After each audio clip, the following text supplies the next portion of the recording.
সংস্কার কমিশনের কোনো প্রস্তাব সুষ্ঠু নির্বাচনের অন্তরায় হলে বাধা দেবে বিএনপি। দলটির স্থায়ী কমিটির সদস্য নজরুল ইসলাম খান একথা জানান। এদিকে নির্বাচন কমিশন কোনো রাজনীতির মধ্যে ঢুকতে চায় না মন্তব্য করে প্রধান নির্বাচন কমিশনার এএমএম নাসির উদ্দিন বলেন, ইসি নিরপেক্ষ থেকে কাজ করতে চায়। নির্বাচন ভবনে আলাদা অনুষ্ঠানে এসব কথা বলেন তারা। শিউলি শবনমের রিপোর্ট।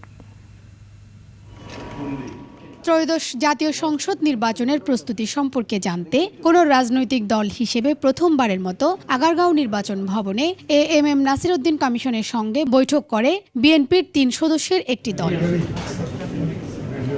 বৈঠক শেষে দলের স্থায়ী কমিটির সদস্য নজরুল ইসলাম খান বলেন, সংস্কার কমিশনের কোনো সুপারিশ সুষ্ঠু নির্বাচনের পথে অন্তরায় হলে শুধু ইসি নয়, বিএনপির পক্ষ থেকেও বাধা দেওয়া হবে। আমরাও যদি মনে করি যে কোনো সংস্কার কমিশনের কোনো প্রস্তাব সুষ্ঠু নির্বাচনের পথে অন্তরায়, ওটা তো নির্বাচন কমিশন কেন, আমরাও বাধা দেব। এর আগে সকালে নির্বাচন কমিশন বিটের খবর সংগ্রহকারী সাংবাদিকদের সংগঠন আরএফইডির রিপোর্টিং অ্যাওয়ার্ড অনুষ্ঠানে কথা বলেন সিইসি। বলেন, রাজনৈতিক নিয়ন্ত্রণই কমিশনের বদনামের ১ নম্বর কারণ। রাজনীতির কাছে ইলেকশন কমিশনকে সঁপে দেওয়া, এটাই হচ্ছে সবথেকে বড় কারণ।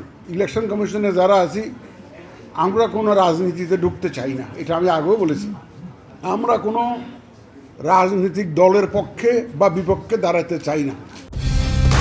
কালার এক্সপার্ট, জর্জ স্যাপ এবং মাইল্ড অন হ্যান্ডস টেকনোলজি সমৃদ্ধ অরিক্স ক্রিস্টাল ওয়াশ আপনার লন্ড্রি এক্সপার্ট। আমরা নিরপেক্ষ থাকতে চাই, আপনারা আমাদেরকে সাহায্য করবেন।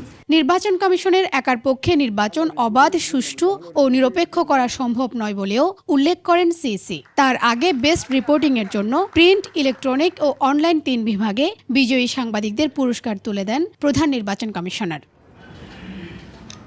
শিউলি শবনম, ২১ টেলিভিশন, ঢাকা।